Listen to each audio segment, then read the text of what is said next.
How's it going, you guys? NewAge here with our next week's episode of our top 10 anything goes Pokemon.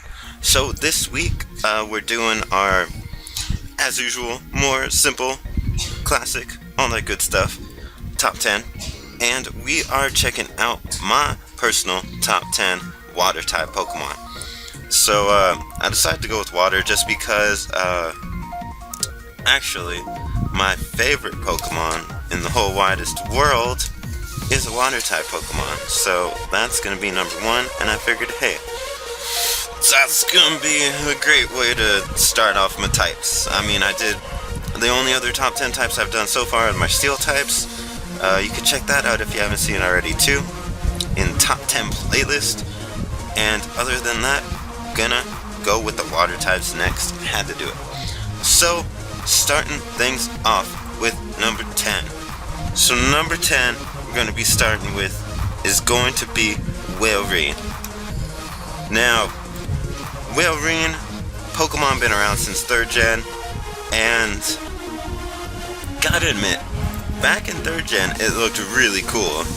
So this is one of the Pokemon that getting hit with the 3D sprites did not make it look all that great.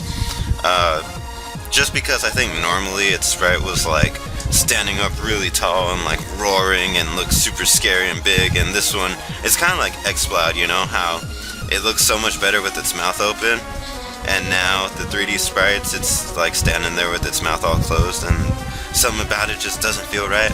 That's kind of how this is for Whalreen. But despite how it looks, this thing, I loved using it. Back in Sapphire version, had one just because Spheal was like the most adorable Pokemon in the world, and then you get your Whalreen going with your Surf and your Ice Beam, and then it learns Sheer Cold, and it's just a good time. So, Whalreen, I mean, the memories, that's basically all it is. And it's a water Pokemon, so hey, I'm down with the Whalreen. So that's gonna be number 10. Moving on now to number 9. So for number 9, we have got Lantern. And I gotta say, I love this Pokemon, even though it's number 9. Water Pokemon, I have a lot of them that I enjoy. Lantern is one of those Pokemon where it wasn't really Lantern, it was more Chinchou. Back in Gold and Silver, where, you know, it was a new Pokemon and I was playing it as a kid, so I didn't really understand how to find it, and I don't think they made it easy. I'm pretty sure you had to like use a Super Rod and be in like weird places. I don't think you could just get it anywhere. So to me, Chinchou and Lantern were just like these mysterious Pokemon that I really wanted every time, because Chinchou looks cool too. And on top of me wanting it just because it wasn't easy to get, the fact that it was an electric water Pokemon, I used to think was like, wow, this is amazing, it's like not weak to anything, for whatever reason why I'm thinking that. But it was so cool. And then I'm pretty sure it's been in the anime a few times, and it's just like happy-go-lucky, adorable Pokemon, love it. And I mean, that's all there is to it. It's only so simple when it comes to a happy-go-lucky Pokemon like Lantern. So that's why Lantern's gonna be my number 9, and we're moving down now to number 8. So for number 8, we've got Cloyster for you guys. Now, Cloyster, it's kinda cool, because I've always thought Cloyster was a really awesome Pokemon. I mean, Shellder, looking crazy and scared and all kinds of funny, I like that. But then it evolves and it's got all these spikes and massive shell, and then the horn on its head, and just a little circle head surrounded by a shell. I don't even know exactly what it's supposed to be. As far as, I mean, I guess a clam, and the little circle is supposed to be the meats, I guess. But either way, I mean, Cloyster has just always looked, especially like, and now it just looks like how it's supposed to in X and Y, but back in the day when they used to have fun with making the Pokemon look a little off, you know, Cloyster always looked super scary. Super big shell, spikies everywhere. So Cloyster, good back then, and now, getting into competitive battling and all that good stuff, Skill Link, Shell Smash, all that crazy stuff, Cloyster is an amazing Pokemon, so terrifying, and I love everything about it. So, Cloyster, gonna be my number 8. Nice and powerful, nice and strong, nice and scary, nice and nice. Sounds good to me. So moving on to number 7. So for number 7, sorry for those of you guys who were expecting this to be a little bit higher up on the list, but number 7, we've got Greninja.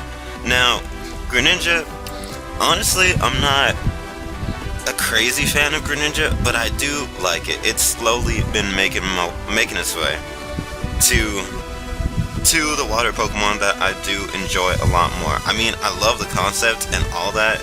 Its design, how they did it, the tongue wrapped around the face thing, yeah, you got it going. And it's shiny, black and white, on point, love it. I just don't know why. There's just Pokemon that I like more than Greninja. But I don't have anything bad to say about it, I could say that for sure. It's super fast, super strong. I mean, granted, it's not taking hits for nothing, but that's beside the point. It's fast, strong, water Pokemon. That's all you need. And Protein with its ability does make it excellent. That's a really unique ability. I couldn't have thought of anything like that coming from Pokemon until it happened. So this and it learns a lot of different moves just to kind of take advantage of Protein. So I mean, it's just a really diverse Pokemon. That's what makes it on the list, really. Not the fact that it looks cool and all that stuff. The diversity of it all. So keep it up, Greninja. Maybe next time around when we do another top 10 water Pokemon, you'll be lower down on the list. Like, you know, most people may want you to be.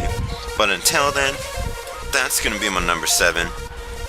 Moving on now to number 6. So for number 6 for you guys, we have got Tentacruel. Now, I don't know why, just at one point I just really started loving Tentacruel. I don't know if it was before Black or White. I know for sure at the time of Black and White I fell in love with Tentacruel. Maybe before then, who knows? But one day I just got a Tentacruel on my team. I think it was in Diamond and Pearl. And I just started using it and I was like, man, this thing is cool. Like, its abilities, the poison water typing I love. And then it gets cool moves like Giga Drain, and then now like Infestation, and then Ice Beam, and then Toxic Spikes. That was why I had it at first. I used it for Toxic Spikes. And it was just, I don't know. Ever since then I started using it, and when I found the Giga Drain set online, I was like, yeah, that's really cool. I gave it like Giga Drain with Big Root, and I don't know why I thought that was good, but I did anyways. Not that Giga Drain is bad, but now I do things a little bit differently.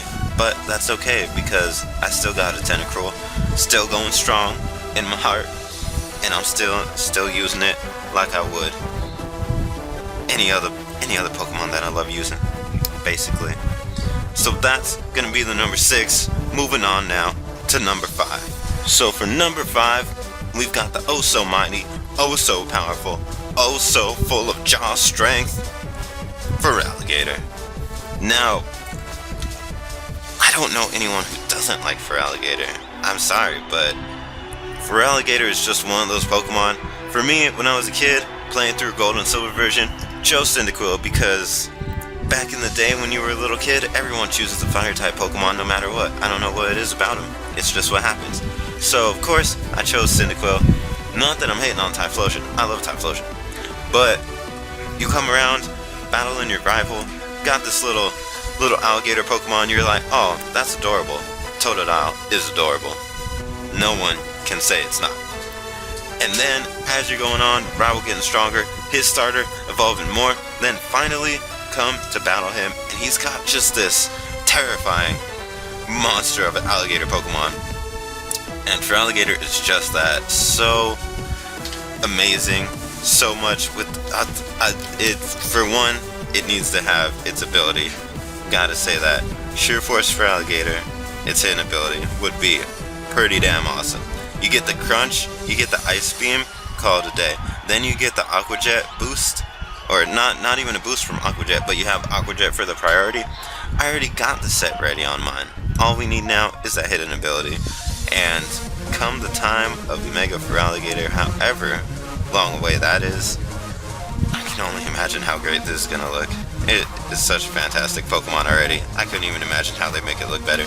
More spikes, more teeth, more big jaws, that's all you need. Call it a day. So that's gonna be my number 6. Moving on to number 5. I think that's number 5 or 4 or 6, I don't know. Moving on to the next one. Alright, yeah, so Feraligatr was number 4. Number 5, sorry. So now, moving to number 4, we have got Crawdaunt. Now, Crawdaunt was one of those Pokemon that definitely took a while for me to get used to, but it's been around for a long time, so it has had plenty of time to get me to be very fond of this Pokemon. It was mostly just because when Corphish first came around, Corphish did not look like nothing. Didn't look like anything to be afraid of. And I was like, why would I even want this? But then it evolves, and Crawdaunt is actually pretty cool Pokemon. I used to think, I'm sure like most people, that its face was like the bottom part where it gets all triangle and everything and spiky, and I was like, hey, that's cool. But then you see it in the anime, and you find out that its mouth is like right underneath the star, and that's kind of weird. So like I said, a lot of weird things about this Pokemon, this one and Corphish in itself. But when it comes down to it and you get around to battling with it, oh my gosh, so many times I've beat whole people's teams with Crawdaunt. I'm sure all of you know Adaptability, Dragon Dance, Aqua Jet, just call it a day, or knock off items, call it a day. Whatever you need to do to call it a day, this thing knows how to do that. And I love the design. I love the claws with like the little extra mini claws on it. I mean, they're not mini claws, they're more just spikes, but this one was definitely a solid Pokemon to be added to the list of water type Pokemon. Also, got that slight Team Aqua Forces going there. I mean, I'm sure, they had Corphish, someone had to have Crawdaunt, right? So that's gonna be my number 4. Moving on now to number 3. So for number 3, if you want to talk about Team Aqua Forces, this right here, the mascot, Sharpedo. Sharpedo, my number 3, just because the moment I saw this Pokemon, I loved it. When Ruby and Sapphire came out, first off, there was Carvanha. Carvanha, I loved even on its own. And then Rough Skin being a thing, I'm pretty sure that was the first Pokemon to have Rough Skin. And I was like, what is this? Why am I getting hurt when I touch this Pokemon? That's not cool. Too deadly for me to handle. And then find out Carvanha evolves into Sharpedo, and it just looks a million times scarier. Granted, it's just a weird shark-like thing that looks like a torpedo. Doesn't really matter. Doesn't really matter. The fins on all 4 sides, the little like slot hole things for the eyes, and then all the rows of teeth. I mean, you can't not be afraid of this Pokemon. And then come around new generations of gaming, it gets the speed boost. That is a Pokemon worth having on your team, especially as far as water Pokemon go. Love Sharpedo. Can't wait for the Mega. It's gonna be a beautiful thing. And until then, you'll still be on the list no matter what. Maybe Mega Sharpedo will move it up even higher. So that's gonna be my number 3. Moving on to number 2. So for number 2, I know I said Sharpedo could move its way up, but honestly, these top 2 water Pokemon will never budge. Always be my favorite. So, Sharpedo, I'm sorry, but you're stuck in number 3. Number 2, we got Blastoise. Now, for those of you who saw when I did my top 10 Megas, I kind of already said this a bit, but I can't help it. Like I said, back when you were a kid, the starter Pokemon you always choose is the fire type Pokemon. So when it came between Squirtle, Charmander, and Bulbasaur, of course I had to choose Charmander. And yeah, I love Charizard. But when I finally matured, grew away from that choosing fire type starters every time, I realized Squirtle. I love Squirtle so much. I had like a slight Venusaur thing going, but that didn't last very long. So Blastoise became hardcore number 1 favorite starter Pokemon out of the 3. As far as out of all of them, I don't know. We'll have to see. Maybe I'll do a top 10 starter Pokemon. Who knows? But as far as water Pokemon go, Blastoise gotta be my number 2. So much nostalgia. It wasn't even just recently either that I decided Blastoise was one of my favorite starters. It's been that way for the longest time.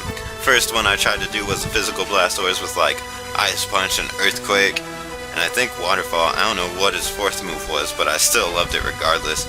And then Mega Blastoise kind of ruined that for me because that one has to be a special attacker.